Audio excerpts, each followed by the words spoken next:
says something initializing. What is initializing? Okay.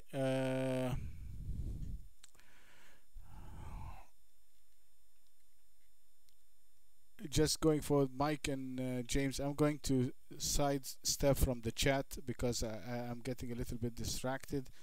And you just guys be kind enough to answer the questions. And if you need me, just send me a private. Okay?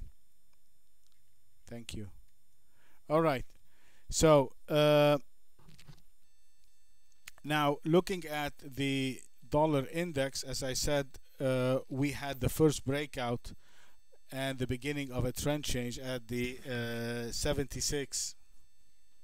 I'm sorry, at the 77.72, and the second structure point was the 79.04, and now we broke above the 80.33. Right, this was the week before last, and we have closed the week at 81.97.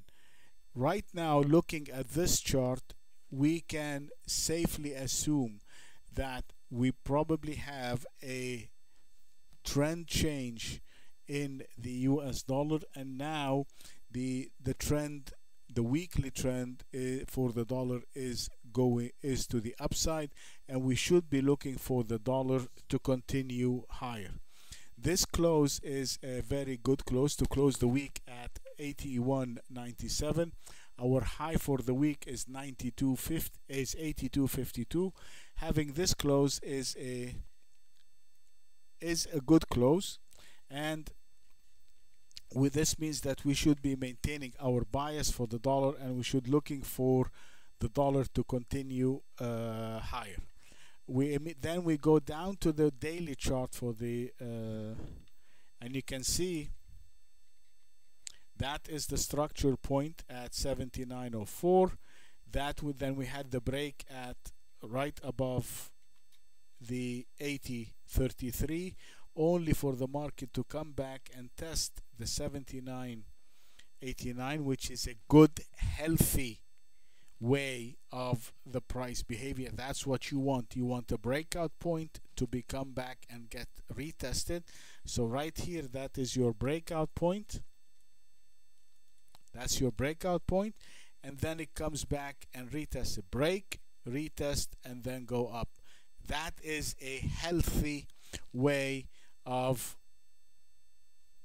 a chart behavior, and that indicates that you should be looking for a continuous move to the upside. We had 3 big momentum days, and on Friday we had a slight decline, which by no means is a trend change. That is only a pause after a big move and should indicate a further continuation to the upside. So this move, even though it is a slightly, I would say the range was a little bit on the large side, but it's not by any means negative, and we have closed the week right above the 10 points above the previous daily low, so that we have nothing here that would indicate that there is any possible trend change. So the second biggest, so that is a strong. Then the second one I want to look at is the yen, and again this is the yen against all the currencies.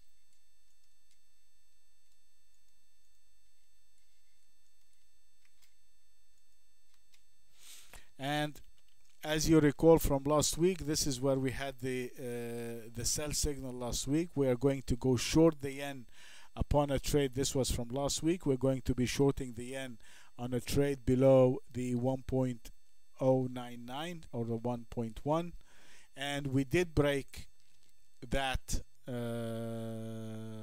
price point last week, and of course you can see the capitulation that we had to the downside. So this means that the yen is weak, but we do not have yet a trend change. This still could be a consolidation. We might get a little bit more volatility in the yen, but our structural point that we can say that the yen, the trend is changing in the yen, and now it is being a downtrend, would be a trade below the 106.86 based on the index.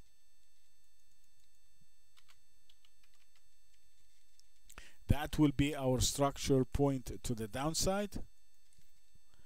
And thus far we are in a good, healthy move.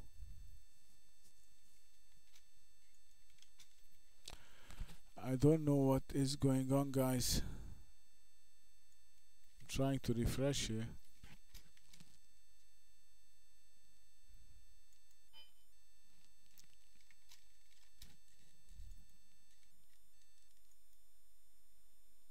Just a second, it's just the recorder, I guess I will say. Okay, this is the dollar yen, this is the yen index. So I'm just gonna repeat it for you. So from last week we had this, that was our selling point from last week. We were going to short it below the 109, 1.0999, and that was the short from last week, and we moved all the way down to 108. That's a 200 basis point decline based on the yen index, which is again confirms the initial weakness that we discussed in the yen last week, and that confirms that we should be looking for further decline. But we still do not have a trend change. The trend is still, this could be a sideways pattern, but upon a break below the 106.86, when the prices come here and trade below the 106.86, that will be our trend change, and that will be our confirmation that the yen now is in a so-called bear market or in a downtrend. Of course, that could be for a certain period of time, but on a, so we have the dollar strong and it has broken the structural point to the upside. The yen is in the beginning of a decline. Now we're going to look at the Australian dollar. That is the Aussie dollar. And as you recall last week, if we look at the daily chart, we were selling it below 91, below the 90.04 on the Australian dollar, and then we had the break, and we have closed the week at 90.67. So that is an indication for us now that the Australian dollar is weakening, and there is some selling that's coming into the Australian dollar. So the dollar is strong, the yen is weak, the Aussie is weak, but based on the chart the yen is weaker. Let me show you quickly so you can see. Look at this decline in the yen. See that?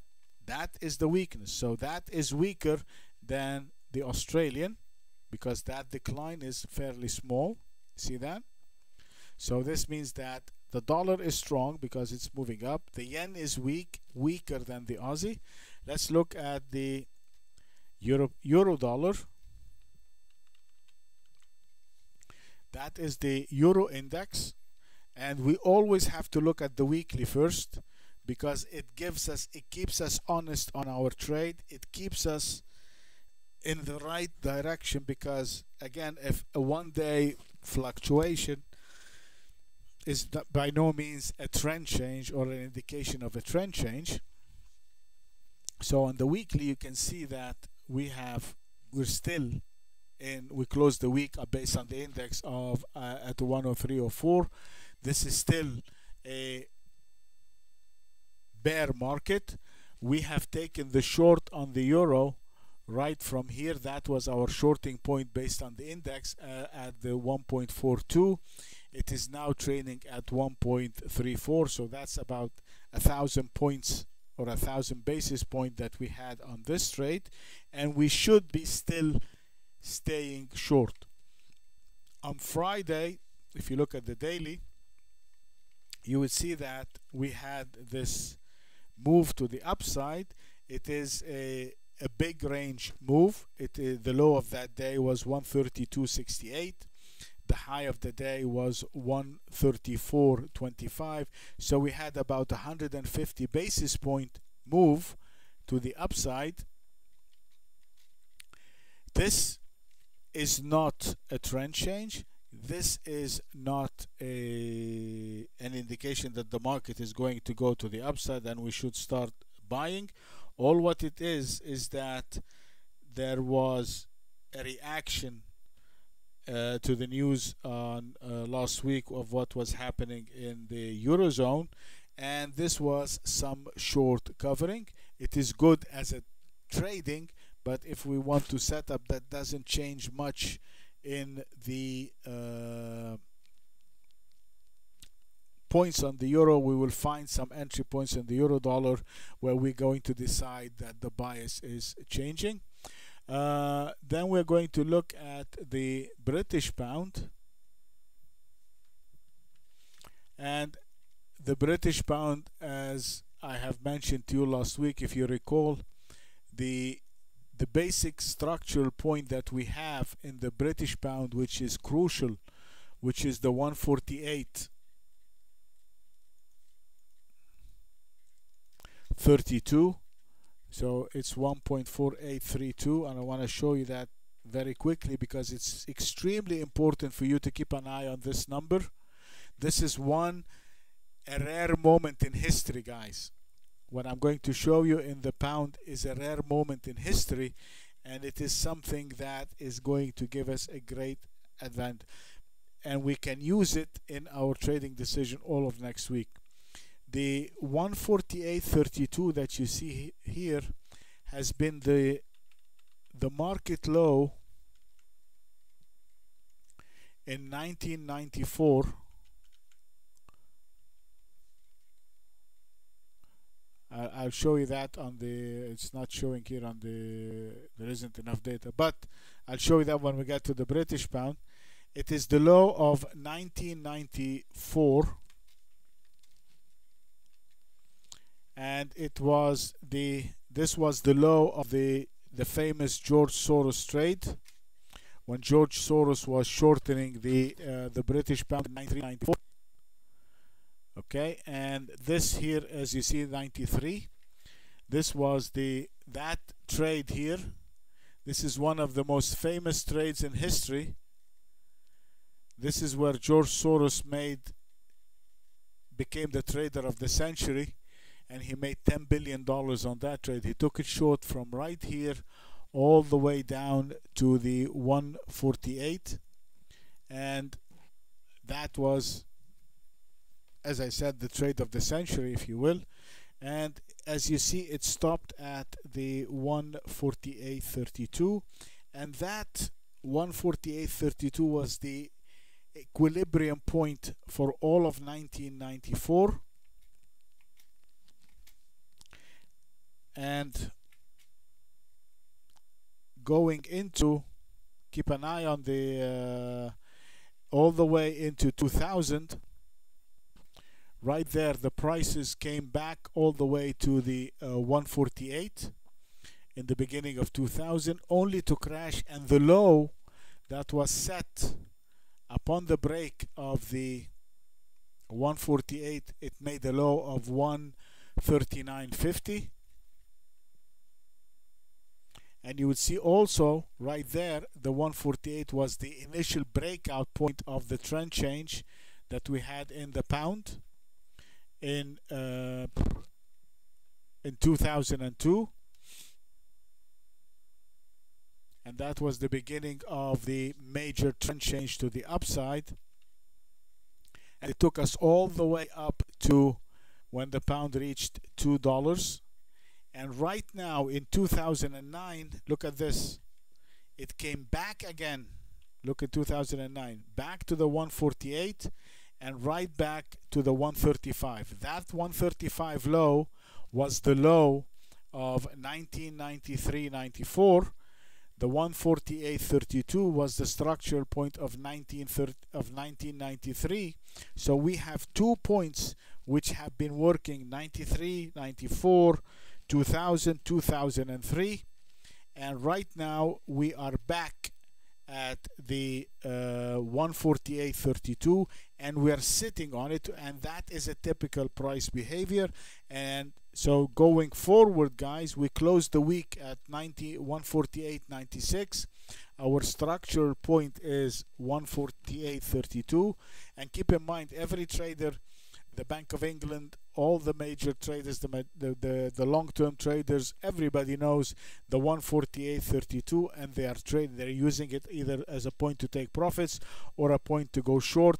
It is a point where the Bank of England is going to come and defend the pound, because they know if it breaks the 148, it is going to go all the way down to the 135. So for us this week, we should be looking and keeping an eye on the 148, and to try to, if it goes below it, to actually short it and expect a lot of volatility at or around this point.